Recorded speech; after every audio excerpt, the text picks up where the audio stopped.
Hi, my name is Nick Caruso, and this is an enterprise architecture discussion for Notable Solutions Technologies, specifically Nsight AutoStore and Nsight Output Manager.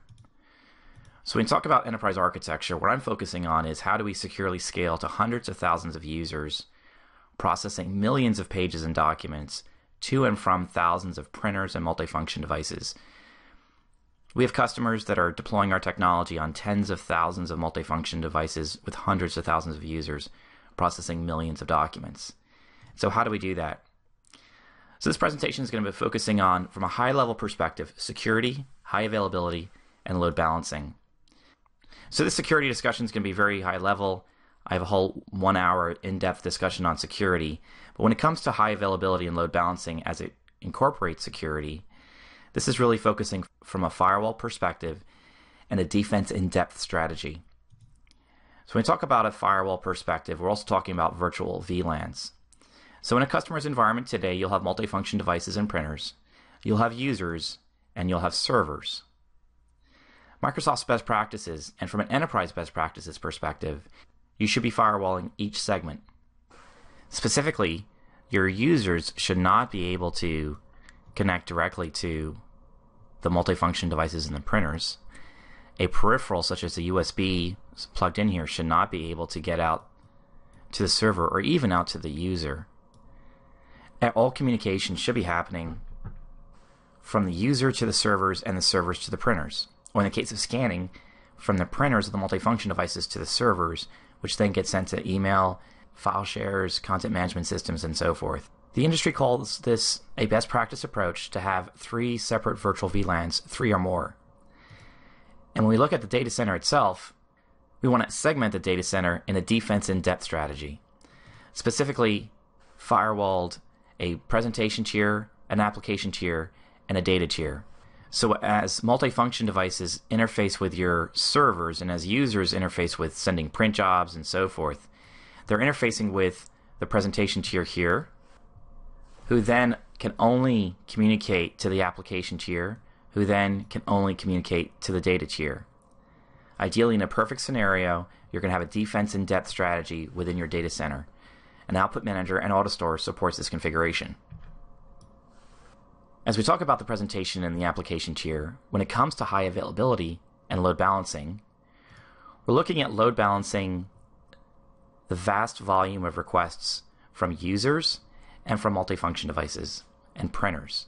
So as users, hundreds of thousands of users send print jobs to the different print servers, and as those print servers can scale to send those hundreds of thousands of print jobs to the printers, and as tens of thousands of printers are scanning and submitting documents or faxing documents, how do you support that load? One server, no matter how many CPUs it has, cannot appropriately support that load. So special consideration has been engineered when it comes to Nsight and Output Manager to support that load across multiple servers. And as those servers in the presentation tier relay that information to the CPU-intensive processes, such as through a scanning workflow such as OCR or barcode reading, or in a print environment if you're doing any sort of print transform or manipulating the print content itself, we're going to be offloading that to application servers that are also load balancing clustered. And then those servers are interfacing with network shares and databases appropriately. So let's go into some specifics with Nsight Output Manager. So users need to send jobs to print. They're going to be using a print server like they normally would without Output Manager. But when Output Manager is involved, it uses a input service to interface with those print servers, and then uses an output service to output the documents through a variety of different methods, such as a secure IPP, LPR socket, and other methods. In a secure 3-tier architecture within a data center, we're going to offload to a data tier, which will securely manage those temporary print jobs. We'll also have Nsight Output Manager running a database management service that handles all of the I/O, privileges, permissions, rules, and so forth in managing your print environment. It too will interface with a data tier, as well as interface with a SQL database.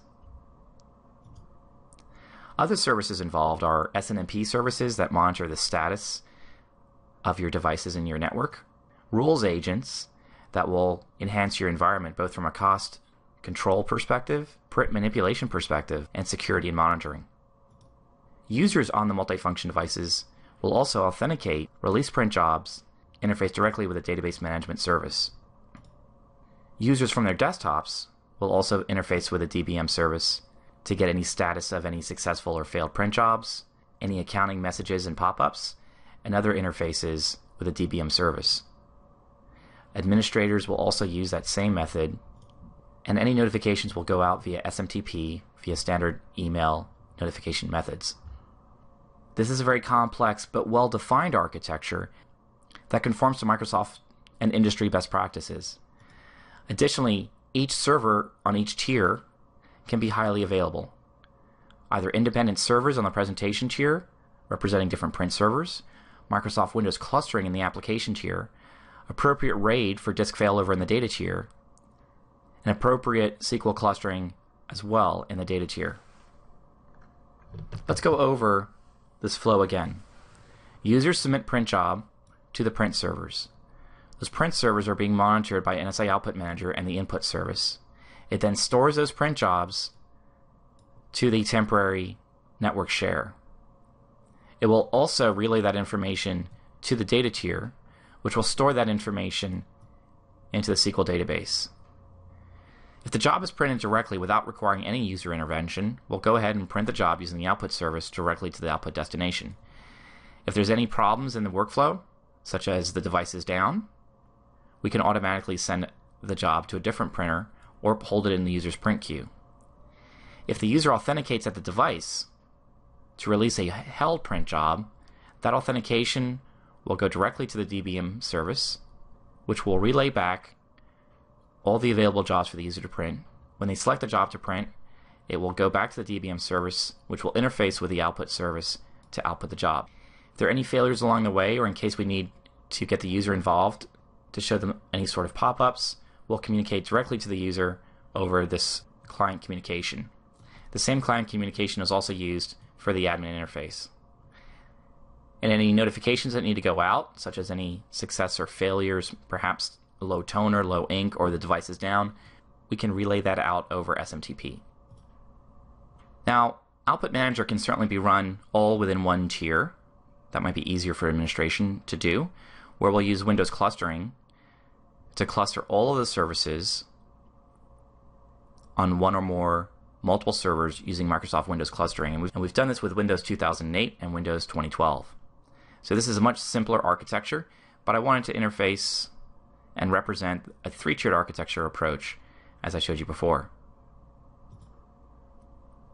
To highlight some of the services that I already discussed, at the top of the screen you'll see the database, which stores all of the configurable information about the print jobs, the configuration, the users, user activities, and so forth. All reporting is going to be run off of that database. Next, we move into the database management service, which is the main interface with the SQL database. The file store, which stores all those temporary files for the print jobs. The applicable services, such as the input service to receive the print job, the output service to print the print job, SNMP to monitor and detect issues on the network associated with the devices, and the rules service. And then lastly, the configuration utility that administrators can use to interface with Output Manager. Output Manager uses a variety of ports and protocols, which are documented in follow-on white papers. As we transition to Nsight AutoStore for your scanning and your faxing requirements, it has a much simpler architecture than Output Manager. We'll start at the multifunction device, where a user is at the multifunction device and needs to authenticate and scan a document. They need to send those documents into a variety of different back-end systems, such as email, fax, content management, mainframes, ERPs, and so forth. In a three-tiered architecture where the presentation tier and the application tier and the data tier, as I've discussed before, at the data center, we'll scan those documents through a variety of ports and protocols depending upon the make and the model of the MFD. We'll then interface with one or more AutoStore capture servers. It's the exact same AutoStore product, just configured specifically to interface with the devices. Those servers will take the files received from the MFDs, convert them to XML, and store them into a temporary network share. Then, AutoStore process and route servers, which will do the CPU-intensive processes such as OCR and barcode reading, will interface with that same network share to receive those XML files, process those documents, and send them along their way to the final destination. So let's go through that workflow again. The user is authenticating at the MFD or scanning a document.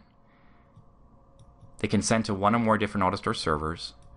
Those servers then relay those documents to the temporary network share, which are then picked up by the AutoStore process and route servers that do the CPU-intensive processes, who then send the documents to the final destination.